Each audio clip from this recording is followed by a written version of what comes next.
absolutamente... Foi eleita por algum instrumento de Sim, escolha? em algum momento, quando ele foi constituído, ele foi eleito numa Assembleia. Mas ele precisa ter um mandato, precisa ter uma renovação, tem um impedimento de ser mais de 2 conduções, existe um representante dos pais, esse representante dos pais, ele retorna aos pais para dar aos seus pares satisfação da sua representação dentro do Conselho? É isso, nosso questionamento é esse. Existem as pessoas que representam o governo. Esses, com certeza, dão ao governo retorno, eu tenho certeza. Mas aqueles que representam a sociedade civil organizada, eles foram eleitos em algum momento e nunca mais voltaram à sua base, à sua categoria, para dizer o que eles estão fazendo. Eles não dão... O Conselho Municipal, por exemplo, não tem uma transparência, a gente não tem um site, a gente não pode saber o que está em pauta, como é que a gente faz para ler o documento que está sendo analisado. O ano passado houve uma discussão, uma rediscussão do regimento escolar da rede, e foi uma luta para a gente poder conseguir o documento, porque parece que é tudo escondido. Quando consegue um documento, uma pessoa pergunta para a outra, mas quem foi que deu? Então, assim, é um conselho ou apenas representantes do governo? Agora, a gente precisa ter retorno das cadeiras que representam a sociedade civil, para que essa sociedade civil seja realmente representada. Eu não me sinto representada porque não tem canal de comunicação, de transparência. Porque o Conselho seria mais um aliado. Agora, eu queria colocar uma questão até para vocês dois. É uma coisa que me causa estranheza, e eu quero dizer isso com todo o respeito à atual secretária de Educação. O fato dela ter sido ex-diretora do CEP não deveria facilitar esse canal de interlocução com a categoria, já que tanto ela quanto o finado, o marido dela, foram lideranças efetivas do sindicato. Isso não deveria facilitar esse processo? É uma coisa que... Por sinal, né, a gente tem que resgatar a história. Eu particularmente participei no primeiro governo, né, do Alain Correia, quando a gente puxou a primeira greve, a gente botou o bloco na rua, coisa e tal, chegou até enterrar o Alain, pensando que ele nunca mais ia voltar, ele acabou voltando.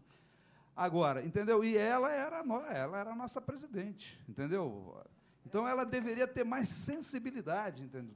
Né? Sensibilidade, trabalhar com os movimentos principalmente organizados, essa questão com a sociedade salarial, organizada. Não só isso, eu estou falando pensar em educação. Como um todo. Pensar em educação, entendeu? De uma forma assim, tratar a educação como um direito de todo ser humano. O ser humano tem direito à educação, como tem direito à saúde, à segurança, à habitação. Está na Constituição, é dever do Estado proporcionar isso. É direito do cidadão e dever do Estado proporcionar. Ela deveria ser mais sensível a isso, né? Mas, infelizmente, rapaz, não sei, as pessoas, entendeu? Passa o tempo, as pessoas vão deixando de acreditar, né? Ela era muito jovem na época, entendeu? Então, as pessoas, né? A gente tem que dar o desconto aí, porque o ser humano é assim mesmo, né? Necessidades atendidas se tornam, as pessoas tendem a se acomodar, ou não é? Então, a ideologia, se é que existiu um dia, vai para a cucuia, desaparece, né? O que a filosofia, a ideologia, entendeu? Aquela visão, entendeu? Que é o melhor. A luta pelo coletivo, né? Claro, por todos, claro. né? Aí as pessoas... depois da queda do Muro de Berlim, a gente já tratou isso, as pessoas, entendeu? Estão deixando de acreditar em sonhos, entendeu? E utopias, entendeu? E as pessoas estão dando saídas, entendeu? Individuais, estão resolvendo a vida. O PT é o grande exemplo disso, né? Que abandonou todo o projeto de transformação do país para ficar dentro de um projeto de poder, negociando com quem ele antes era contra. Eu só queria, Babá, te pedir só um espaçozinho para a gente fazer mais um intervalo aqui para apoio cultural e na volta... Mas deixa eu deixar a pergunta logo para ela no voltar. Ar. Se for espinhosa, ela já vai pensando na resposta. A pergunta é a seguinte, para receber o Fundeb, não tem, por exemplo, uma das exigências, não é justamente ter o plano de cargo e salário da categoria? Não tem que ter? Né? Como é que está esse plano aí? A gente está... E aí, que plano é esse? Entende? Que plano? E também a composição do Conselho Municipal. Como é que é a composição? É um órgão de paridade, cabe tantos, né? Ao governo cabe tanto à sociedade civil. E quem é que se faz representar a sociedade civil nesse conselho? Então, vamos fazer o intervalo, porque a pergunta do Babad foi tão grande que eu acho que a Denise vai ter que formular essa resposta. Então, não, é brincadeira, claro. Vamos fazer, então, esse pequeno intervalo, né, de apoio cultural e na volta vamos com esse tema fundamental, gente, que é a educação pública e de qualidade, que a gente espera, que deveria ser assim, pelo menos, né? Então, um minutinho só e voltamos já. E Socialismo com Cláudio Leitão. Estamos de volta aqui para mais um bloco e a discussão ferveu aqui nos bastidores. Babad, nós recebemos aqui agora uma ligação do moderado Totonho, que ele reclamou com a gente que no programa passado nós demos o endereço errado do blog dele.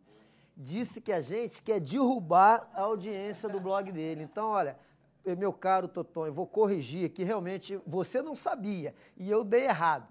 Eu não sei porque eu sou um dinossauro, eu não entendo nada disso. Pois é, eu dei o endereço errado e ele está ligando aqui pedindo para que a gente corrija. Então vamos lá, dar o endereço correto do blog dele, que educação, inclusive, é um dos temas, né, importantes que ele trata lá.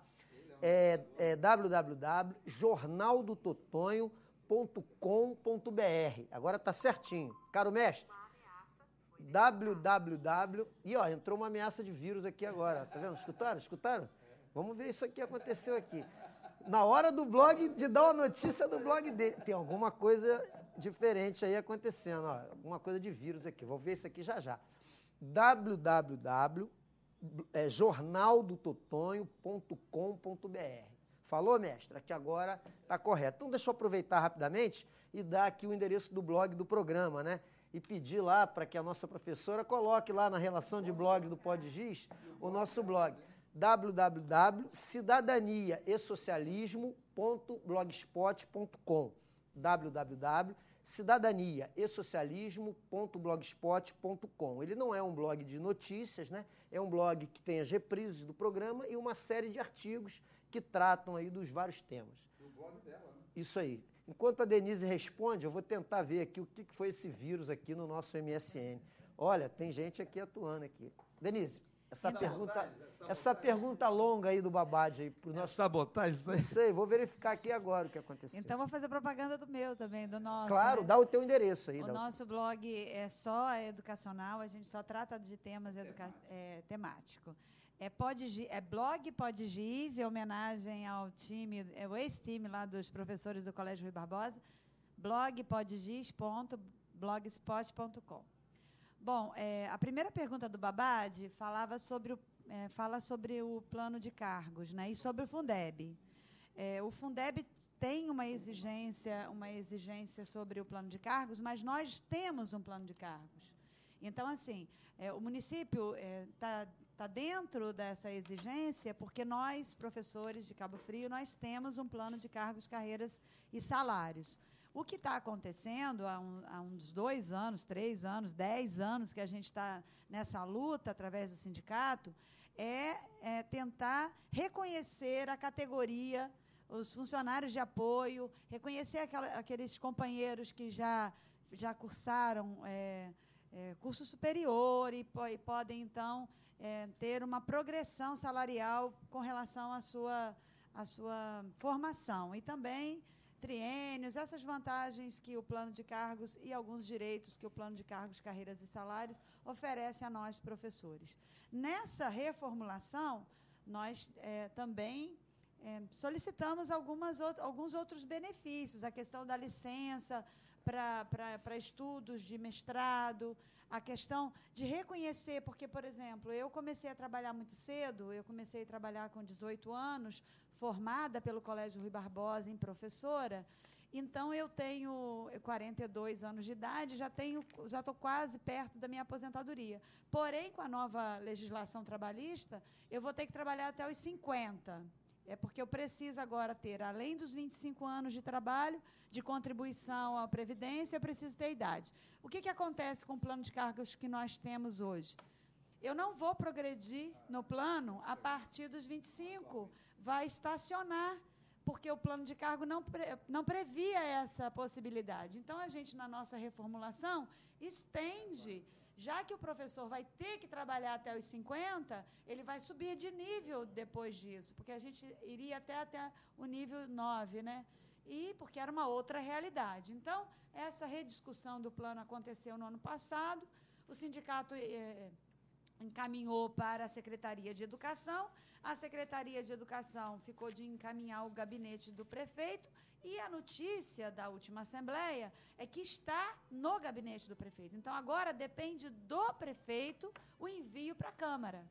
E a gente vai ficar aguardando isso. E também agora fazer uma sensibilização aos nossos vereadores para que aprove o plano de acordo com o nosso estudo, com as nossas indicações da categoria. Então, essa é uma resposta que eu precisava dar ao Babad. Mesmo que o nosso plano não seja reformulado, o município não está em desacordo, porque nós temos um plano, que não é para todos, que está caduco, mas temos. Agora, uma questão também que está falado nessa questão da educação é essa questão dos contratados e dos concursados, né? Muita gente ainda reclama que passou no concurso e não foi chamado. Você percebe ainda muito, o Babad também gostaria de ouvir o Babad, essa utilização política dos contratos, às vezes, na rede de educação, e se isso, às vezes, não contribui também para essa má formação do aluno, porque, em tese, um professor concursado, ele estaria melhor preparado, sob o ponto de vista da capacidade, do que, às vezes, um profissional que acontece. Não é regra geral, mas, em tese, né, indicaria isso. Em alguns cursos que são oferecidos, tem a exigência do profissional ser estatutário, porque o governo não vai investir numa pessoa que ano que vem já não vai estar mais na rede. Então, alguns cursos, por exemplo, do governo federal, tem uma exigência, precisa ser estatutário, porque é um investimento que os governos fazem. Alguns, não todos. Babad, então... Sempre haverão os contratos, né? Porque um professor está em cargo de licença de especial. Licença. Agora, não tem um excesso disso na cidade? Claro. E essa estratégia... Os governos, quando a categoria dos professores começou a ir para a rua, se tornar forte, se mobilizou, foi uma estratégia de divisão da categoria. Entendeu? No Estado tem 3 letrinhas, que eu não sei nem quais são as letras. Eu sempre fui contra isso. Então, já foi GLP, eu sempre fui isso. Entendeu? Eu já tenho meus 2 contratos municipal, então não vou tirar emprego de ninguém, eu acho que... Entendeu? Agora... É uma visão, entendeu? É usada, essa questão do contrato é usado, entendeu? Para a divisão e para desmobilizar a categoria. Agora, é uma questão humana. As pessoas têm que trabalhar, né? As pessoas são contratadas, têm que trabalhar. Vamos ver o lado humano delas. Agora, só que também, por parte do governo, é uma forma de desmobilizar a categoria e dividir a categoria. Isso aí é claro, essa estratégia depois, né? Porque o movimento dos professores sempre foi os professores sempre foi uma categoria, entendeu, que se pôs na rua em movimento, entendeu? Aí se descobriu essa questão de divisão, essa questão do contrato, são usados. Agora, por parte dos profissionais, claro, todo ser humano tem que trabalhar, entendeu? Né? Tem filho, tem família, é uma questão humana.